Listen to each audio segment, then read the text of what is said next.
जय जगन्नाथ। नमस्कार प्रिय दर्शक बंधु, मु ज्योतिष आचार्य प्रमोद कुमार आपण मानक स्वागत करुच्ची आपण मानकर प्रिय चैनल एस्ट्रो कल्याण चैनल।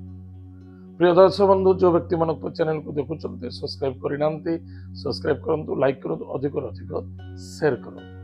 एवं आसतु जानिमा बुध महाग्रह परिवर्तनता 31 जनवरी 2026 मसीहा बुध महाग्रह धनिष्ठा नक्षत्र को प्रवेश करेंगे। ताले धनिष्ठा नक्षत्र होची मंगल महाग्रह नक्षत्र, शांतिप्रद नक्षत्र अटंती एवं सदा सर्वदा समस्त मंगल शुभ कार्य जोग दियंती। ताहले बुध महाग्रह बड़ प्लानिंग ग्रह, शुभ्र ग्रह, आनंदित ग्रह, विद्यार अधिपति शास्त्र लगा जो बुध बुद्धि विद्या वाणी एवं व्यवहार आर प्रतीक होचंती बुध। ताहले बुध जेतबेले धनिष्ठा नक्षत्र को जीवे धन प्राप्ति जोग देखा दब, सुख शांति समृद्धि भाग्य रे परिवर्तनता, सामाजिक क्षेत्र रे उन्नति एवं सदा सर्वदा आर्थिक क्षेत्र रे मध्य लाभवान हेबे, परिवार रे मध्य सुख शांति प्राप्ति करिवे। ताहले क्यों राशि प्रति बुध महाग्रह शुभ फल प्रदान करिवे आज हमें जानिबा। ताहले धनिष्ठा नक्षत्र मकर राशि, ताहले मकर राशि धनिष्ठा नक्षत्र रे जो व्यक्ति राशि होची कन्या राशि, अन्यथा लग्न होची कन्या लग्न। जदि आपणकर राशि नाही, नक्षत्र नाही, लग्न जानी नांती, नाम राशि होची आपणकर कन्या राशि। कन्या राशि व्यक्ति मानक पई विशेष करी सामाजिक क्षेत्र जो माने काम करूचंती, समाजर हित पाई कौनसी वृद्धाश्रम करिचंती, अन्यथा अनाथाश्रम करिचंती, ताहाकु सहयोग सहानुभूति पाई आपणकर चेष्टा प्रतिचेष्टा चलीतिला, ताहा मध्ये सफलता देखा दबो।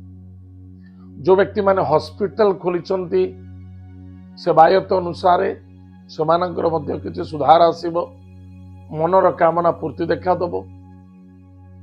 जो माने ग्रामर सेवक अछंती बा सेविका अछंती बा पॉलिटिकल लाइन अछंती, सेमानक पई जबरदस्त सफलता देखा दबो। धर्म क्षेत्र रे मध्य यथेष्ट ईश्वर कृपा आनंद इत्यादि प्राप्ति अच्छी। किंतु मन रखि दरकार जो पिला माने कन्या राशि स्पेसिफिक मोर कहवा कथा, बुध जो चेंज होती आप पाठ पढ़ी, पाठ पढ़ला पर चाकरी पाई नांती, एठी चेष्टा करूँ, चाहे गवर्नमेंट हो चाहे प्राइवेट हो, आप चेष्टा प्रतिचेष्टा करूँ, निश्चित रूप से सफलता पाइबे।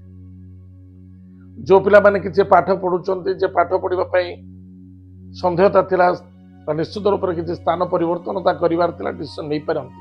कारण बुध होची प्लानिंग ग्रह, प्लान करंतु निश्चित सफलता मिलिबो। ताहले प्रिय दर्शक बंधु, परिवार रे सुख मिलिबो, शांति मिलिबो, समृद्धि मिलिबो, विद्या रे क्षेत्र रे सफलता मध्य मिलिबो। इन्वेस्टमेंट रे यथेष्ट प्लानिंग अनुसार कले अधिक लाभवान हेबे। अनेक व्यक्ति अछंती जे पेट रोग रे पीड़ित होतले, एठी सुधार मिलिबो। भल वैद्य देखंतु, प्रतिकार करंतु, निश्चित सपोर्ट मिलिबो, सहयोग मिलिबो एवं आपण आरोग्य मध्य रहिबे। लव मैटर मध्य सफलता देखा दो। जो बाधा आसुतिला प्रेम संबंधित अनेक प्रकार समस्या देखा जाइतिला, मनांतरता देखा जाइतिला, द्वंद्वता देखा जाइतिला, असंतुष्टता देखा जाइतिला एवं सदा सर्वदा कर्कश मनोभावना जोगु विच्छेदन घटितिला बा स्वार्थ को नहीं विच्छेदन घटितिला, ता निश्चित रूप से पुनः गृह बसिबो, शांति मिलिबो, समृद्धि मिलिबो। पति पत्नी मध्य असंतुष्टता जो भाव देखा देइतिला, सेतरे मध्य किछि क्लियरिटी मिलिबो। एतद व्यतीत संतान प्राप्ति पाई जो माँ बापा माने चेष्टा करुतिले मिलु नथिला, ए मासटी बहुत मंगलमय रहिबो, सफलदायक रहिबो। बुध अछंती माने निश्चित किछि ना किछि सफलता प्रदान करिवे। बस आपण बुध महाग्रह इष्ट देवता किए भगवान विष्णु, प्रत्येक सोमवार गुरुवार शनिवार दिन औस्त वृक्षमूल जलगुड़ दान करंतु।